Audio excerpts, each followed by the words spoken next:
Yeah, I have a book called, it's a historical novel, came out in October. It's called Like Water for Weary Souls. And so it's actually, so I write a lot of about Finnish immigrants because I'm a Finnish Canadian and I'm really interested in my ancestors and the Finnish history and like I'm first generation Finnish Canadian on one side and second on the other side.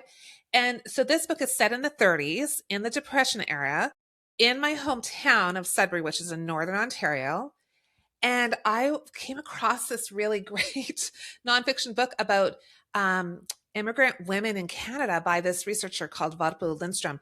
And she was writing about my hometown in the 30s during the Depression and what the women were doing. I'm like, that's the story. That's them. So what I found out was like the fun facts were okay. So some of the women were domestic workers. That makes sense, right? Like there wasn't a lot of work for women and so they would, go clean homes and, cook and do all those things. So my girls in the story, the two sisters are domestic workers. But I found it really interesting because a lot of the women were owners of boarding houses. So they rented out rooms. Okay, good way to make money, sure. And then some of them were bootleggers. Okay, that's fascinating.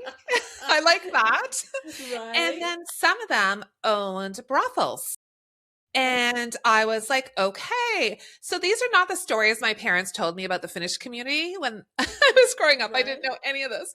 So of course, my young, well, they're not that young. They're in their early 20s. The two sisters end up living in a brothel because it's all they can afford.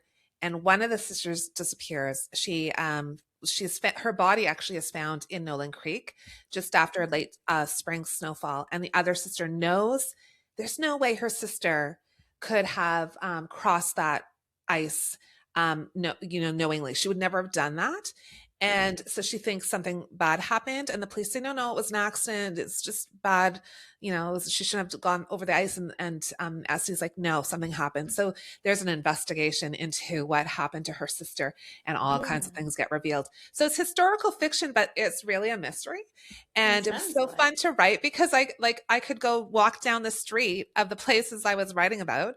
And if it was so bizarre to just feel like, oh, I'm just in a whole other time period and can feel like what it would have been like in that space, It was great. That would have been such a great experience as a Yeah. writer to do that. So good. Um, Yeah. Especially It's when it's a town that's familiar to you in the first place. it's the You first time know, I've written about, well, I've written short stories set um in and around the area, and one of my books is half set in Northern Ontario and half set in Finland.